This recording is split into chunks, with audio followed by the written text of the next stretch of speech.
Célébrée pour sa douceur de vivre, la Thaïlande est le pays du sourire, de la gentillesse, des saveurs, des robes de safran qui côtoient les buildings modernes. La Thaïlande fascine par la beauté de ses paysages, sa culture et sa spiritualité. Un royaume accueillant qui enchante le voyageur par la multiplicité de ses visages. Les vestiges de l'ancien royaume de Siam sont d'une richesse infinie. Préparez-vous à un voyage haut en couleurs et doux comme la soie.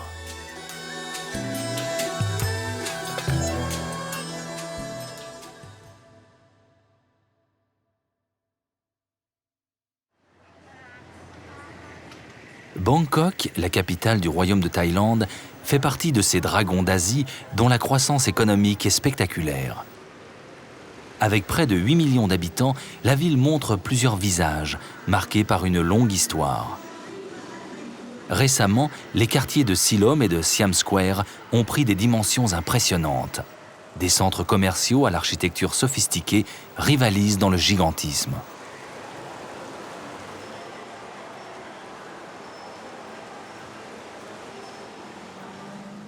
Cet élan de modernité n'a pas bouleversé le cœur de la vie des Thaïs, bâtie autour de petites échoppes où l'on vient se restaurer tout au long de la journée, et les fameux tuk-tuk, ces scooters-taxis qui poursuivent leur va-et-vient incessant.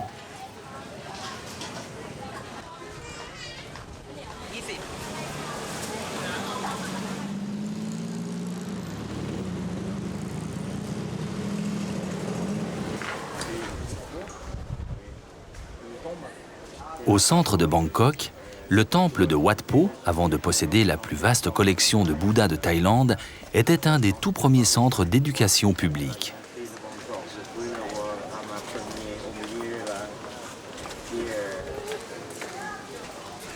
La collection de stupas rend hommage aux 3 premiers rois Chakri et côtoie 91 stupas plus petits.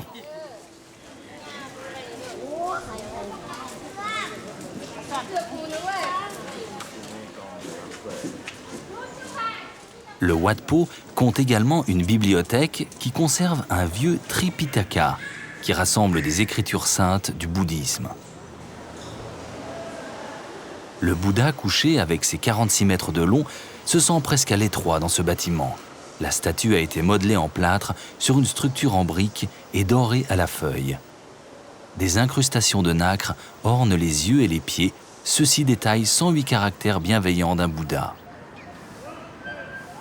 Au centre de Bangkok, il reste un espace qui a été épargné par la croissance galopante. Lorsque l'humidité n'imprègne pas encore lourdement l'atmosphère, des silhouettes s'agitent avec souplesse dans le parc de Lumpini. Pour les plus jeunes, ce sont des exercices de kung-fu, l'art martial chinois. Ailleurs, des groupes sont organisés par affinité pour pratiquer le tai chi, souvent traduit par la boxe avec l'ombre, tant l'observateur a l'impression que le pratiquant se bat avec une ombre. Il s'agit d'un art martial qui développe des qualités comme l'équilibre, le calme, la concentration.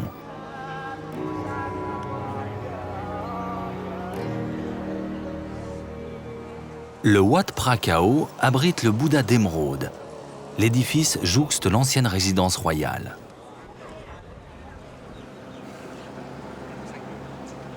L'ensemble du temple est une des merveilles architecturales, que ce soit les stupas, les toits scintillants en tuiles orange et vertes, les piliers incrustés de mosaïques ou encore les frontons de marbre et les murailles intérieures magnifiquement décorées. Tout exprime une atmosphère de sacré.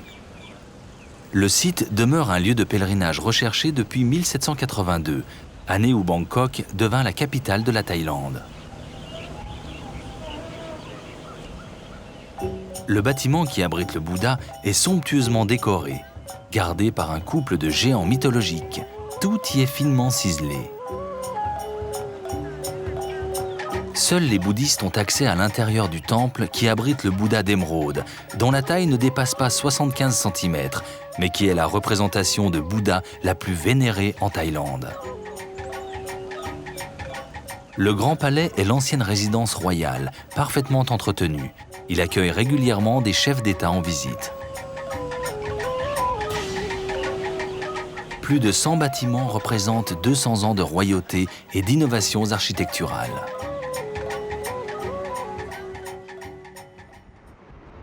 Les grandes artères de Bangkok sont aussi constituées d'un fleuve, la Chao Phraya, et de ses affluents, sans oublier des canaux, les klongs, qui tissent un vaste réseau à travers la ville. Dans ces quartiers, que ce soit les maisons particulières, les commerces ou les temples, tout reste tourné vers le fleuve, perpétuant ainsi l'époque ancienne où les Thaïlandais se considéraient comme les seigneurs de l'eau. Ce réseau unique en Asie est sillonné en permanence par toutes sortes d'embarcations, de la barque traditionnelle aux canots effilés et généreusement motorisés. Ces embarcations à fond plat traversent parfois les klongs à pleine vitesse.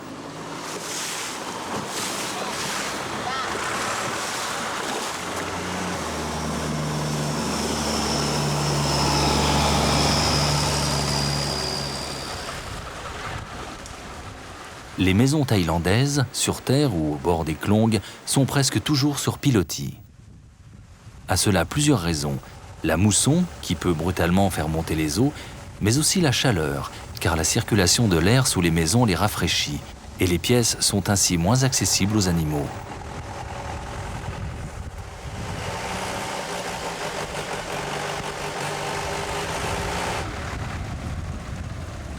Les marchands font du porte-à-porte en bateau autour d'une véritable cité lacustre. Toute la vie quotidienne peut se gérer en naviguant.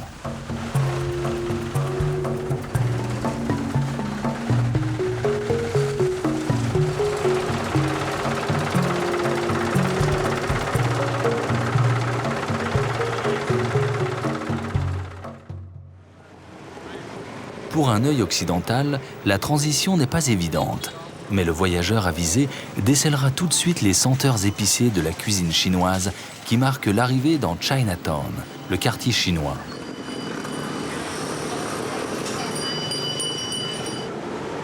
Les Chinois ont été les premiers dans l'histoire de la capitale à privilégier la rue et les habitations en dur aux maisons flottantes. Ce qui, lors de l'expansion de la ville, a donné une importance stratégique et économique de premier plan à ce quartier.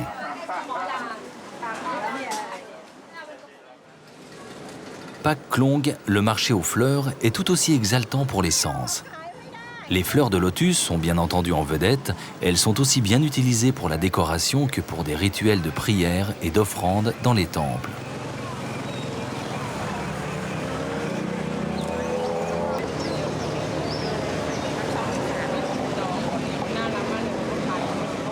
L'orchidée est un des symboles du royaume de la Thaïlande, qui est le premier exportateur au monde d'orchidées coupées. Elles sont un élément de décoration incontournable.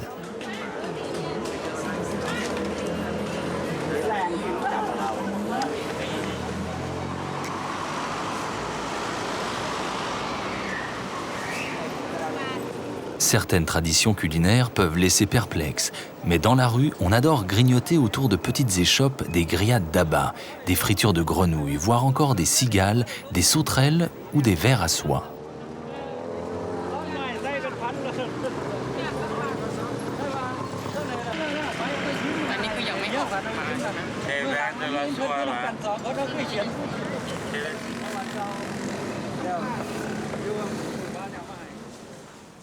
Dans le Wat Po qui abrite le Bouddha géant, comme en témoignent certains murs, le roi Rama III y installa également un centre national d'enseignement de la médecine traditionnelle thaïlandaise, avec une partie réservée au massage.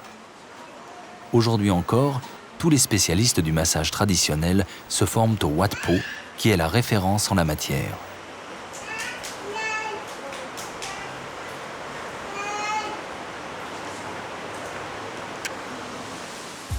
Le progrès technologique a apporté bien sûr d'autres évolutions et s'est ouvert sur des soins plus complets. L'environnement s'est sophistiqué, proposant aux clients de véritables complexes alliant la médecine traditionnelle avec des prestations de balnéothérapie haut de gamme.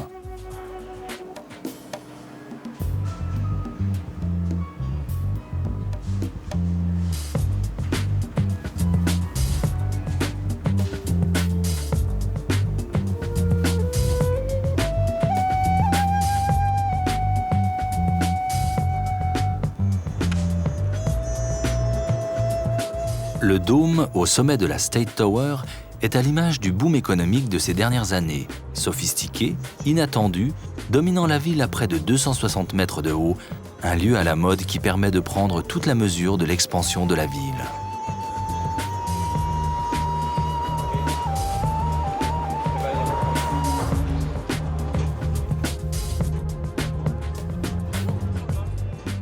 Une fois un peu de fraîcheur retrouvée, la vie nocturne s'organise autour de petits restaurants et de concerts en plein air.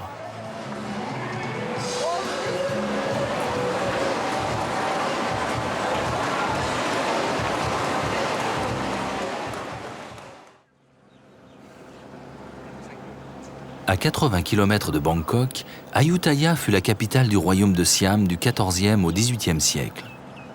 Cette période marqua l'apogée du royaume thaïlandais en termes d'expansion géographique à travers le Laos, le Cambodge et la Birmanie actuelle. L'ensemble du parc historique d'Ayutthaya est désormais inscrit au patrimoine mondial de l'UNESCO, où 33 monarques siamois de diverses dynasties se sont succédés jusqu'à la prise de pouvoir par les Birmans. Ce sont les Birmans qui, par la suite, ont dépouillé les temples de leurs feuilles d'or et ont mutilé un bon nombre de statues. Le Wat Phra Si Samphet fut le plus grand temple d'Ayutthaya, construit au XIVe siècle. L'enceinte comprenait un Bouddha debout de 16 mètres de hauteur, recouvert de 250 kilos d'or que les conquérants birmans ont fait fondre. L'alignement de 3 impressionnants chedis a exprimé la quintessence du style Ayutthaya, devenu synonyme d'art thaïlandais. Le Wat Phra Lo est un grand Bouddha couché à l'extérieur de la ville. L'immense drap de safran qui l'habille est un don qui, selon la tradition, va porter bonheur au donateur. Dans tout le pays, il y a un sentiment de l'omniprésence du sacré qui s'étend de telle sorte que les Thaïlandais saluent avec beaucoup de respect tout monument religieux et pratiquent quotidiennement les différents rituels. La prière se termine en allant coller une petite feuille d'or sur la statue.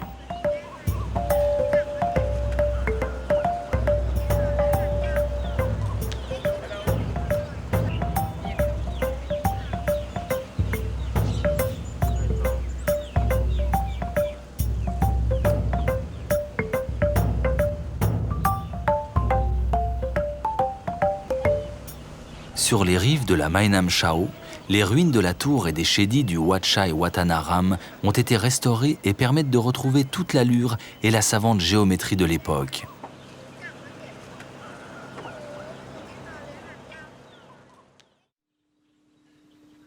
En se dirigeant vers l'ouest, vers la province de Kanchanaburi, les derniers méandres du delta du Chao Phraya quadrillent la plaine de Maré Salan. Le travail est harassant. Le pays est à la fois un gros consommateur de sel et un exportateur important. En Thaïlande, selon la légende, la combinaison du riz avec le sel relève du domaine des dieux.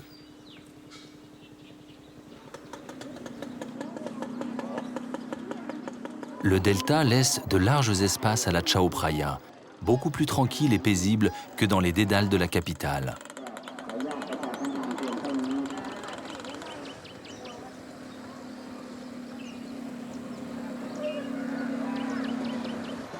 Le tumulte reprend le dessus dès lors que l'on approche du marché flottant, où se mêlent les barques des touristes à celles des marchands de fruits et légumes dans un canal étroit.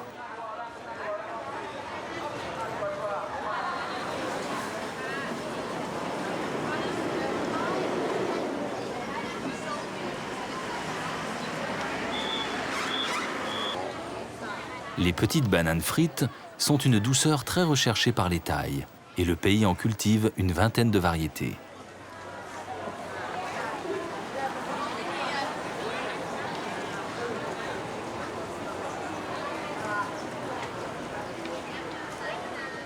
Certaines femmes se protègent de l'agressivité du soleil avec du Tanaka, une crème à base de plantes. Les fruits sont un véritable don de la nature et souvent inconnus des Occidentaux, mais ils sont vite conquis par leur saveur.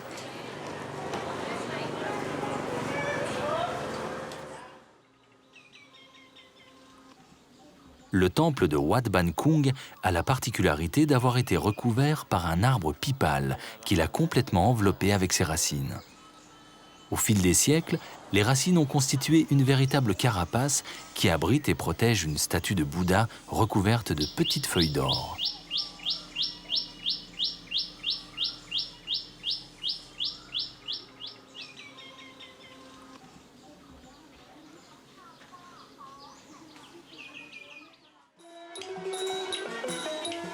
La Thaïlande compte de nombreux parcs nationaux destinés à protéger la nature et son environnement. Les chutes du parc de Sai Yok, bien qu'au débit restreint en saison sèche, font la joie des enfants qui viennent s'y rafraîchir et jouer le long de la roche.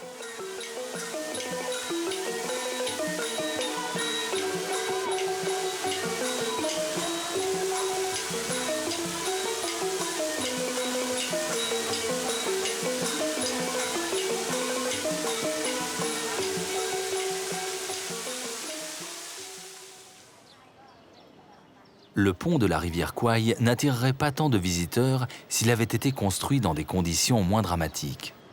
Le pont enjambe la Mae Nom Kwai Yai. Les Japonais qui occupaient le pays en 1942 avaient décidé de relier la Birmanie à la Thaïlande par une voie ferrée pour permettre de transporter des armes et des vivres. Les conditions de travail ont été terribles, en particulier au col du feu de l'enfer, où avec des outils dérisoires, des prisonniers de guerre britanniques, australiens et de différents pays asiatiques creusaient la roche.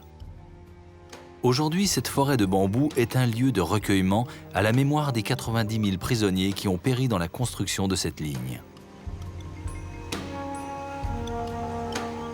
La rivière a retrouvé aujourd'hui une atmosphère paisible, qui sert de point de départ pour des randonnées dans les plaines et forêts avoisinantes, ou tout simplement pour se détendre et profiter d'une vue apaisante.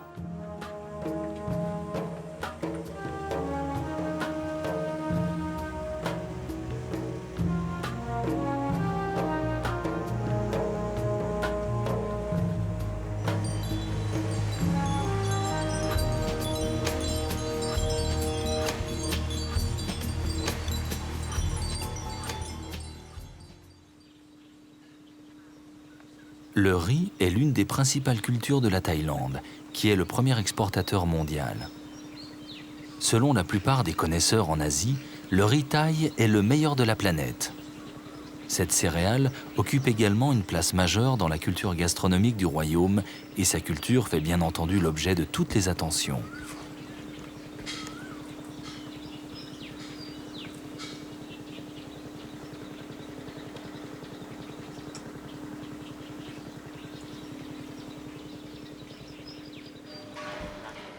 À Suphanburi, les visiteurs se pressent à l'entrée du temple de Wat Pa Leilei. Quelle que soit l'origine sociale, l'âge, on retrouve chez les Thaïs la même dévotion accompagnée d'une pratique assidue du bouddhisme. Dans un pays qui compte près de 300 000 moines, la religion s'inscrit naturellement dans la vie quotidienne.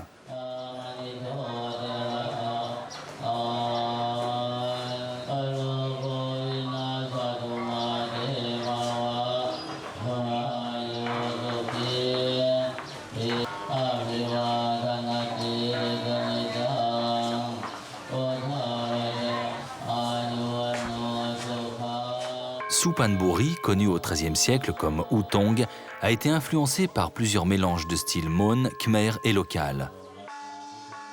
Un style qui préfigure ce que sera Ayutthaya quelques années plus tard. Les caractéristiques principales de la représentation du Bouddha de cette époque sont le fin soulignement des yeux et de la bouche comme une fine moustache. Cette ancienne demeure d'un riche marchand de l'époque Ayutthaya est caractéristique du style architectural des maisons en teck avec de vastes pièces largement protégées du soleil.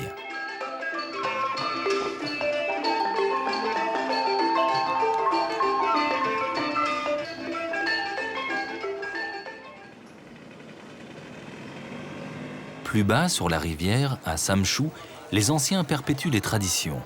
En particulier, la dégustation d'un café sucré qui obéit à un savant dosage et un filtrage tout aussi précis que l'on consomme à la terrasse d'un café.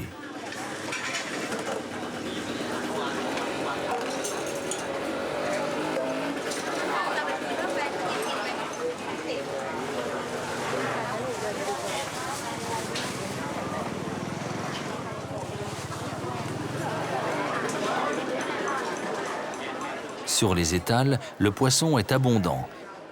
La rivière abrite plus d'une trentaine d'espèces. เยี่ยมบ่ายคนสวยเขาออกก่อนไม่ใช่ภาษาคนสวยภาษาคนแก่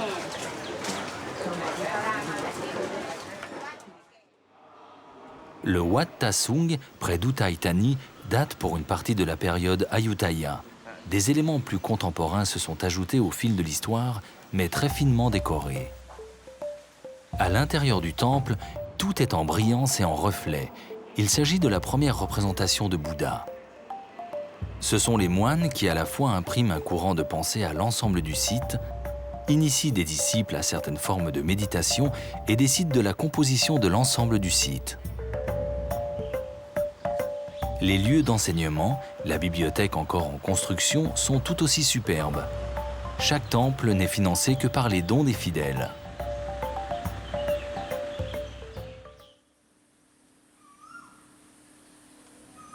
Autour d'Uthai Thani, une réserve naturelle préserve toutes les richesses générées par la Chao Phraya et ses affluents.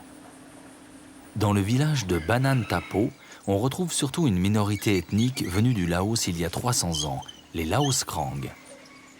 C'est un peuple qui travaille le coton et le tisse avec des outils traditionnels. Dans le village, les femmes filent le coton et la laine selon la tradition Laos Krang. Cette activité permet à la coopérative de Banan Thapo de maintenir une activité traditionnelle et représente une source importante de revenus. Elles tissent le coton sur des métiers qui remontent du fond des âges, puis les teignent avec des ingrédients naturels comme le krang, une résine obtenue à partir d'un insecte qui génère un rouge éclatant. Ces longs châles seront portés lors de fêtes religieuses. Les motifs reprennent des animaux, des fleurs ou des armes de chasse et affirment leur profond attachement à la nature. La fleur de lotus pousse facilement à partir du moment où elle a les pieds dans l'eau. Dans la culture thaï, le lotus est une allégorie de la vie du sage. Les racines poussent dans la boue et les fleurs blanches s'épanouissent vers le ciel.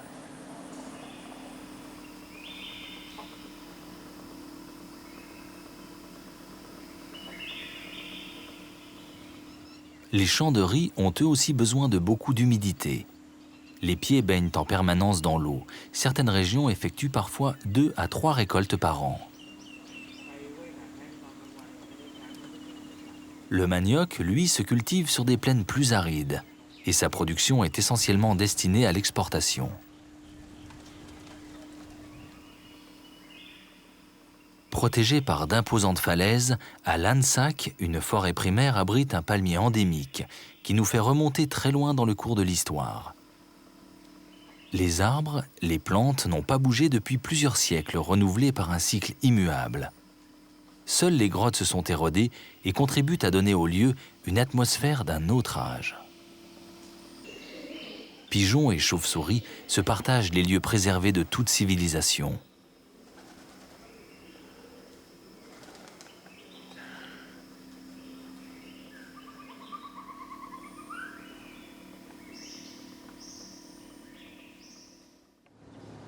Sur la rivière Sakai Krang, lorsque l'on navigue vers Uthai Thani, tout y est une nouvelle fois paisible.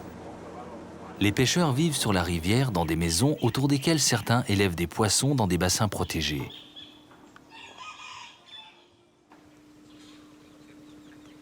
Cette superbe demeure est celle d'un riche marchand de riz qui reprend toute la tradition architecturale thaï.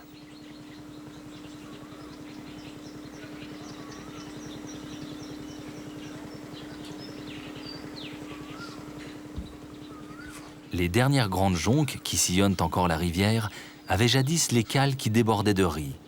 Aujourd'hui, elles se contentent de promener des visiteurs pour découvrir les secrets du delta, qui lui aussi est devenu une réserve naturelle de tout premier plan.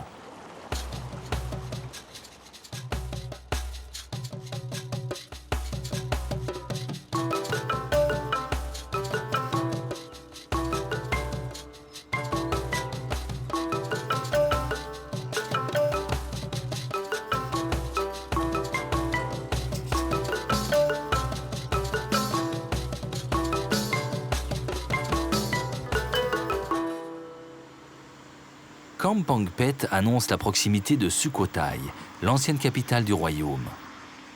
Le parc historique est aujourd'hui inscrit au patrimoine mondial de l'UNESCO. Le Wat Phra Kao, qui jouxtait autrefois le palais royal, a souffert des intempéries, ce qui donne à certaines statues de Bouddha ces allures élancées inhabituelles. Sukhothai a été la première capitale du Siam et a connu son apogée entre le XIIIe et le XIVe siècle. Une époque qui est considérée comme l'âge d'or de la civilisation thaïlandaise.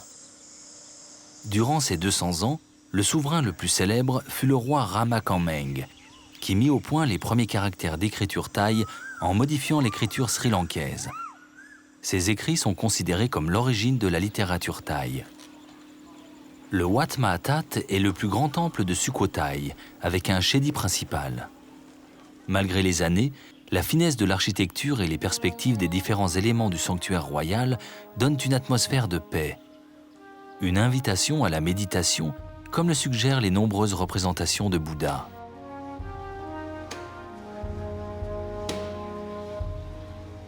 Les différents chedis témoignent de l'influence de l'art khmer avant la diffusion de celui de Ceylan dans cette région.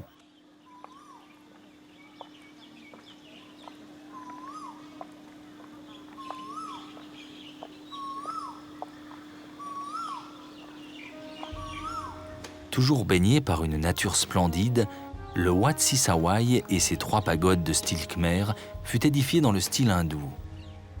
Une trace de sculpture hindoue avait permis d'identifier l'origine du temple, qui fut converti plus tard en monastère bouddhiste. Le lieu a beau être sacré, il n'en reste pas moins que les douves du parc sont poissonneuses, où il convient de pêcher traditionnellement au filet.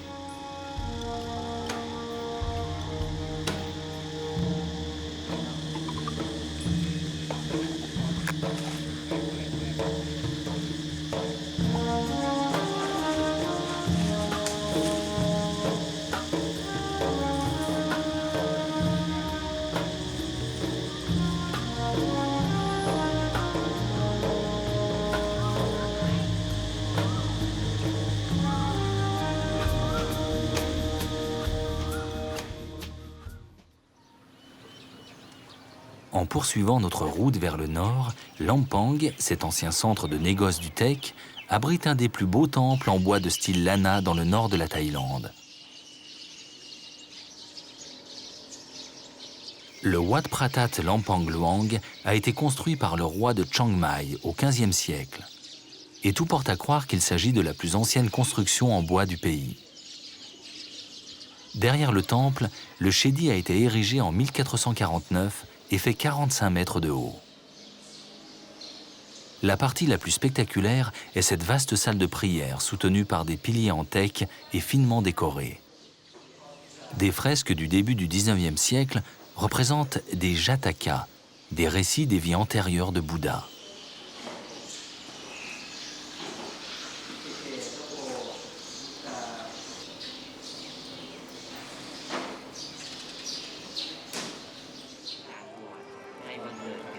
Environ 95% de la population pratique le bouddhisme Theravada.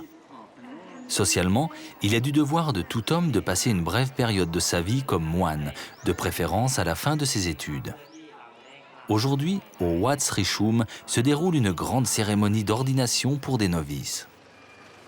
Les garçons de moins de 20 ans peuvent devenir novices, un prestige recherché par de nombreuses familles qui obtiennent beaucoup de mérite lorsqu'un de ses fils prend la robe et la sébile.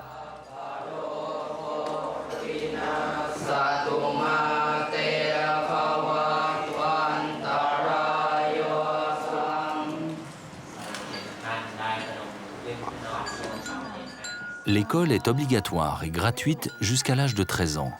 Après, elle devient payante, et devenir novice est donc un moyen de continuer d'aller à l'école.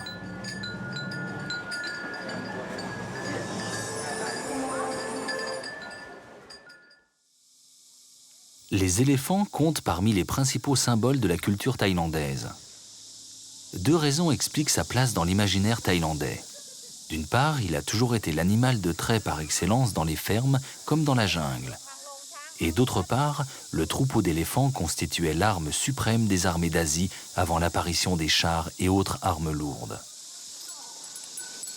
Le nombre d'éléphants sauvages en Thaïlande est actuellement estimé à moins de 3000, et l'on compte environ 2300 éléphants domestiques. Depuis que l'abattage des arbres est interdit en Thaïlande, un grand nombre d'éléphants domestiques s'est retrouvé quasiment abandonné, voire maltraité.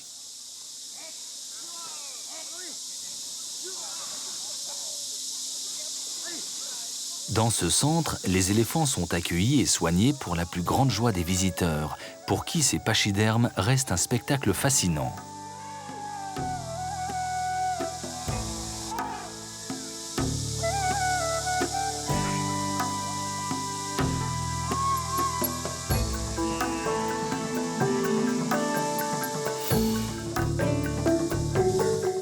Les éléphants restent une source de main-d'œuvre exceptionnelle, notamment dans la jungle, compte tenu de la force qu'ils peuvent déployer avec leurs trompes.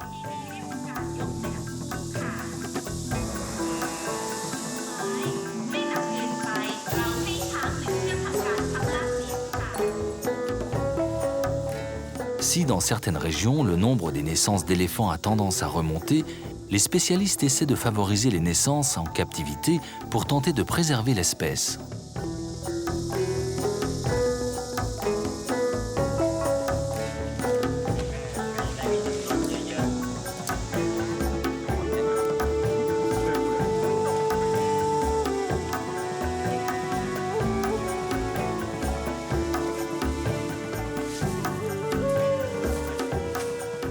À l'hôpital des éléphants, ce n'est qu'une longue litanie des sévices infligés aux pachydermes par des propriétaires sans âme. L'un essaie de sauver son pied à la suite d'un coup de feu, l'autre a marché sur une mine et réapprend à vivre avec son nouvel équilibre.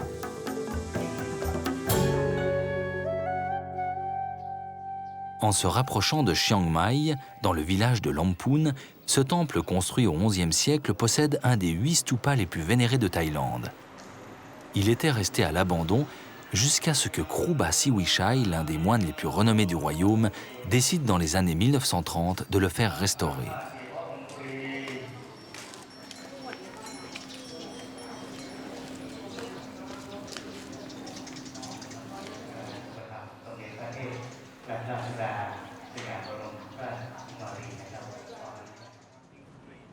Poursuivant notre voyage vers le nord, nous arrivons à Chiang Mai. Très vite, les mystères et légendes qui entouraient cette cité laissent place à toutes les caractéristiques d'une métropole cosmopolite et contemporaine. Dans le même temps, les archéologues ont récemment exhumé le Winag Kumkam, qui est le premier habitat connu de la région de Chiang Mai datant du XIe siècle. La Muay Thai, la boxe thaï, est très populaire dans tout le royaume. Il s'agit d'un art martial particulièrement violent qui contraste avec toute la douceur qui émane du pays. Les règles sont simples. Il est permis de frapper l'adversaire à n'importe quel endroit du corps. Plusieurs centres d'entraînement comme celui-ci accueillent des Occidentaux fascinés par le lyrisme des films d'Hollywood sur le sujet. Mais se confronter à la réalité demande un moral et un physique à toute épreuve. Les matchs sont enflammés dans des arènes combles, où les coups de genoux ou les coups de coude sont souvent décisifs.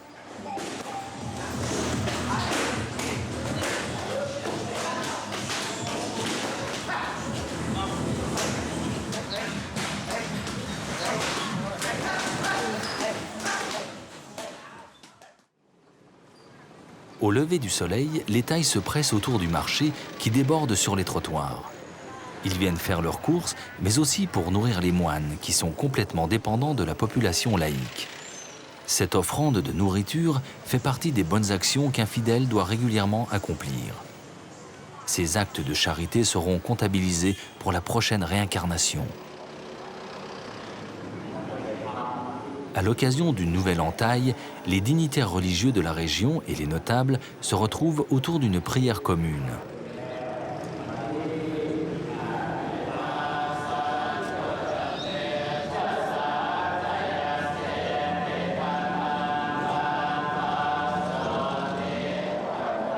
Tous se dirigent ensuite vers la rue où une longue file de fidèles les attend pour participer aux offrandes matinales.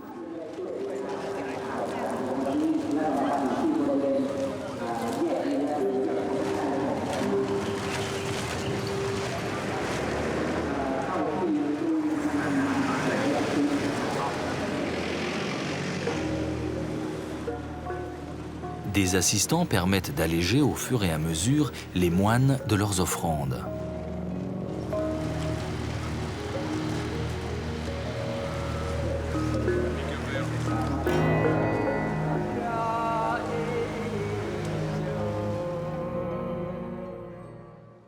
Chiang Mai compte plus de 300 temples. Mais c'est sur le Doi Suthep, à près de 1000 mètres d'altitude, que se niche le Wat Pratat, une véritable merveille à l'écart du brouhaha de la ville. Fondé au XIVe siècle par le roi Khéonaon, il s'agit d'un des temples les plus sacrés du Nord.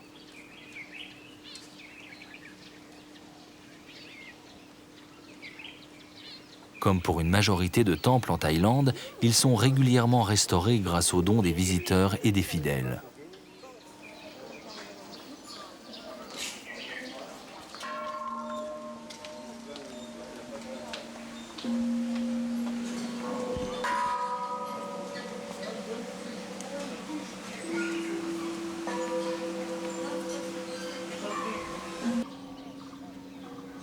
La légende raconte qu'un éléphant portant une relique sacrée, après 3 jours de marche dans la montagne, se soit écroulé à cet endroit. Et le temple, et en particulier le Chedi à l'intérieur de l'enceinte, lui rendent hommage.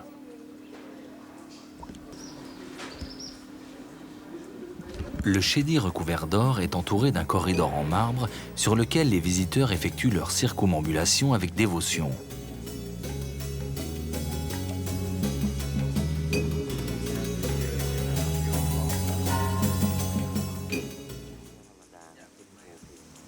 Au-dessus du temple, au fur et à mesure de l'ascension, la montagne change de visage avec l'apparition de conifères et de toute une végétation spécifique.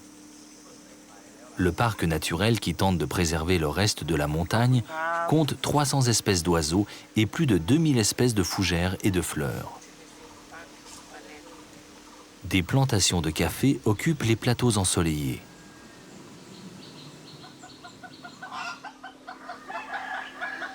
Vers 1500 mètres d'altitude, nous arrivons dans un village Hmong. Les minorités ethniques qui occupent les régions montagneuses du Nord sont souvent des peuples d'origine semi-nomade venus de Chine ou du Tibet. Ils survivent sur ces terres grâce à l'aide d'associations humanitaires et de tissage. Les Hmong, comme les autres tribus n'étant pas considérées comme citoyens thaïs, sont tenus à l'écart de toutes les aides et les ressources.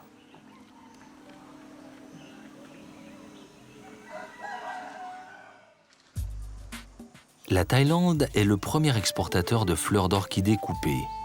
La déforestation et la collecte excessive d'orchidées sauvages ont fait courir des risques de disparition à plusieurs espèces. Depuis, de nombreuses fermes ont dédié leur activité à la culture de cette fleur superbe qui se décline subtilement dans de nombreuses teintes.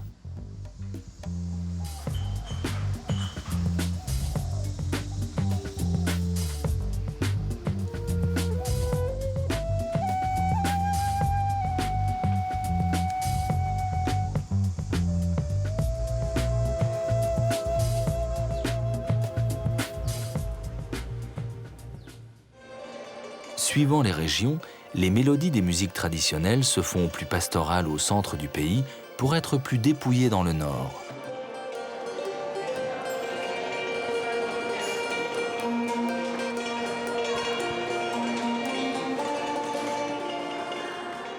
À Chiang Mai, l'artisanat occupe encore une place importante dans l'économie de la région, comme la fabrication d'ombrelles peintes. Un travail minutieux qui donne lieu chaque année à un festival, le Bo Sang, qui présente et récompense les meilleurs artisans.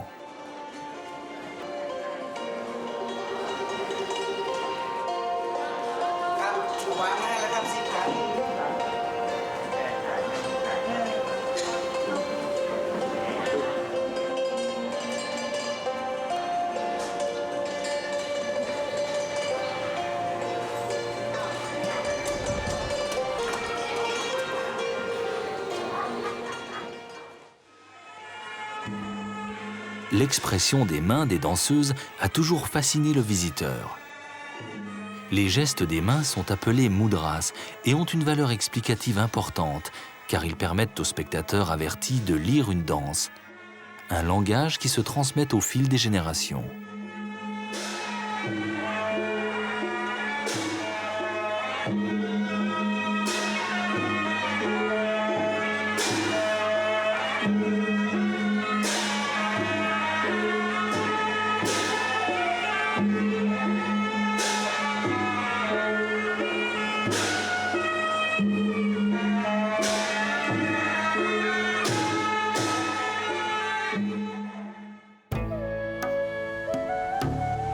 Avec la descente vers le sud, en direction du golfe de Thaïlande, le décor change radicalement. Koh Samui est la 3e plus grande île de Thaïlande, un paradis touristique avec de belles plages de sable fin. Les premiers habitants de Samui arrivèrent de Chine, de l'île de Hainan, il y a 150 ans, pour cultiver la noix de coco. L'influence de Hainan est sans doute à l'origine de la différence culturelle entre Samui et les autres îles du Sud.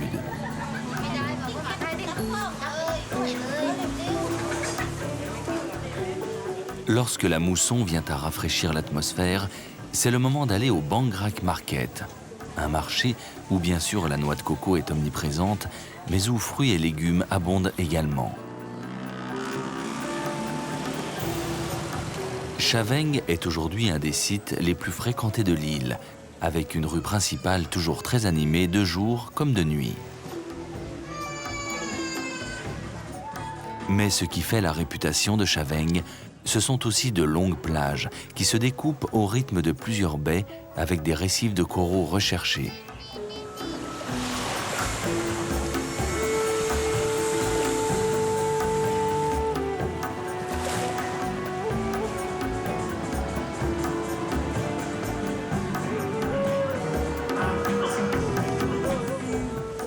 Dans ces paysages enchanteurs, le voyageur n'a que l'embarras du choix pour aller se rafraîchir dans des petites criques abritées.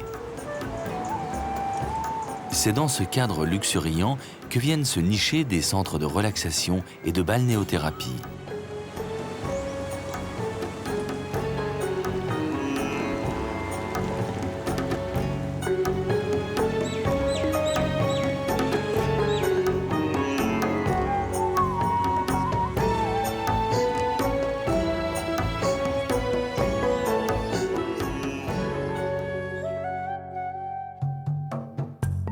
Surnommée la perle du Sud par l'industrie touristique, Phuket est la plus grande île de Thaïlande. Longue d'une 50aine de kilomètres, les plages du nord-ouest ont encore préservé leur calme et leur authenticité. Tandis que plus au centre, ce sont les grands hôtels qui ont à nouveau investi les plages. Après le terrible tsunami de décembre 2004, une formidable énergie a mobilisé la région pour réussir en quelques mois à relancer le tourisme. Sur les plages de Mai Khao au nord, les Thaïs adorent aller déguster du poisson sorti directement des barques rentrées de la pêche. Là encore, c'est tout un peuple qui s'est remotivé pour aller à nouveau en mer malgré le souvenir de 2004. Et ils ont pu reconstituer peu à peu, grâce à l'entraide internationale, leur flotte de pêche.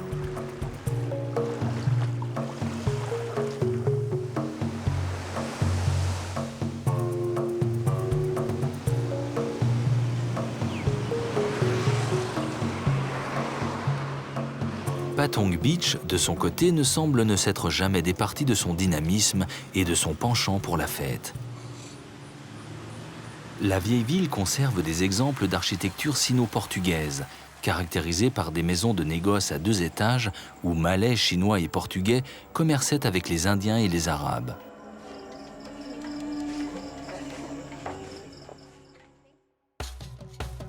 Le long du Pak Prachanel qui borde la péninsule de Phang Nga, les villages de pêcheurs se succèdent. Le poisson sèche au soleil, tout comme les encornets qui seront salés et consommés dans quelques semaines dans tout le pays.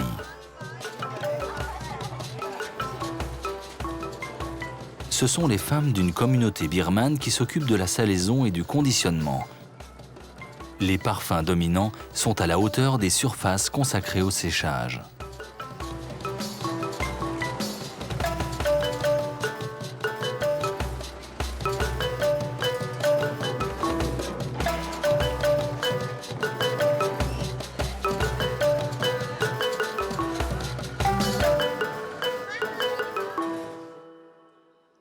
En se dirigeant vers la baie de Phang Nga, ce sont les singes qui gardent le Wat Tham Soangkwa, un temple niché dans une grotte.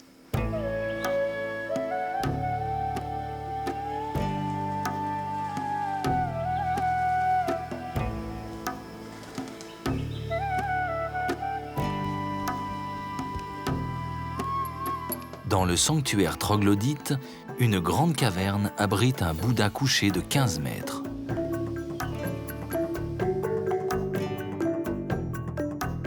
La mangrove borde une bonne partie de la baie de Phang Nga, une réserve naturelle à elle seule avec un dédale de chenaux que seuls les pêcheurs connaissent.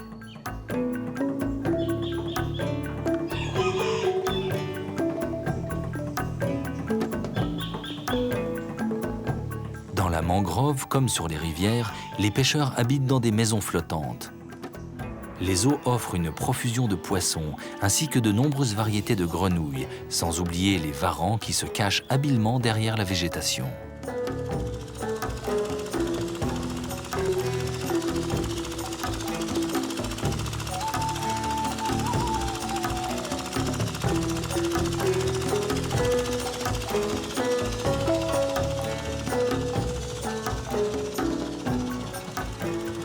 Ces mangroves constituent la plus importante forêt de mangroves primaires du pays.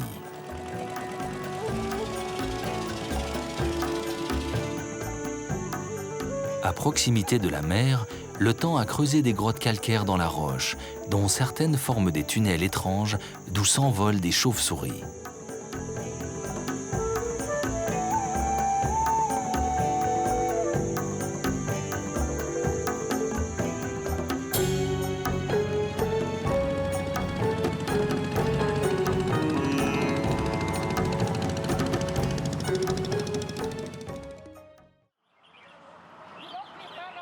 Au bord de la route côtière, les pêcheurs se détendent en participant à un concours de chant d'oiseaux très populaire dans le sud. Il s'agit de déterminer quel est l'oiseau qui chante le plus longtemps pendant une période donnée.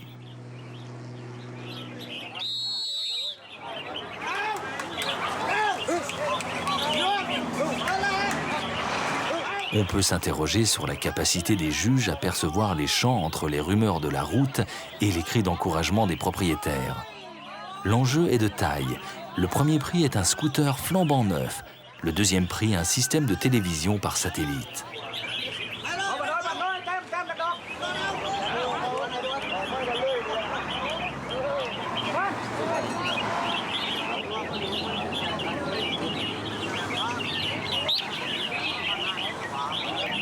La coque d'une noix de coco sert de chronomètre. Lorsqu'elle se remplit d'eau et coule, la manche est terminée.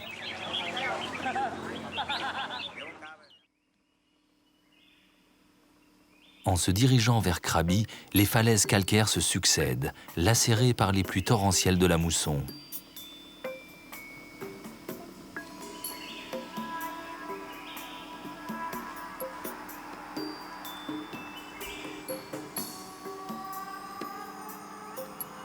En contrebas, les forêts de palmiers succèdent aux plantations d'hévéas, dont on recueille la précieuse sève pour en faire du caoutchouc.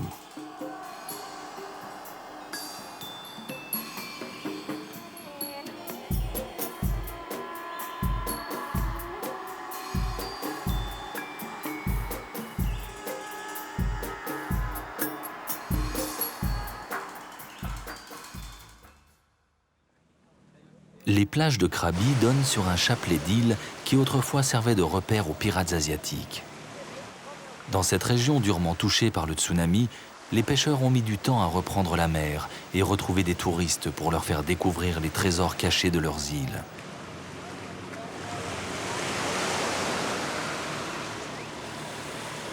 Cette multitude d'îles est due au mouvement d'une faille sur le continent qui ont déplacé d'énormes blocs de calcaire et les ont disposés de manière géométrique. Ces blocs forment des falaises abruptes qui surplombent la mer. Certaines de ces îles laissent simplement apparaître, suivant le rythme des marées, une fine bande de sable, plage idéale pour profiter des eaux turquoises. La plus connue de toutes est l'île de Koh Ping Kan.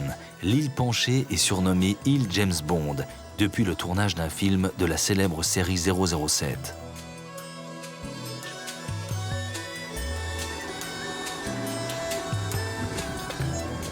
plusieurs îles semblent avoir été sculptées aussi bien par le sommet que par la base, avec des grottes qui émergent à fleur d'eau. L'île Hong est sans doute celle qui a été façonnée de la manière la plus originale, avec une succession de grottes et de tunnels qui communiquent à travers la roche.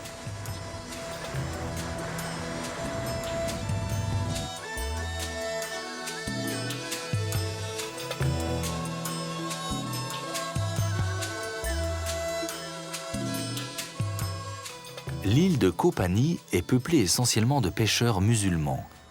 Ils ont été surnommés les gitans de la mer. Cette île, dont une grande partie des maisons est construite sur pilotis, possède une mosquée et une petite école pour accueillir les enfants du village. Les musulmans sont une petite minorité en Thaïlande, mais sont plus nombreux à l'approche des côtes de la Malaisie toutes proches.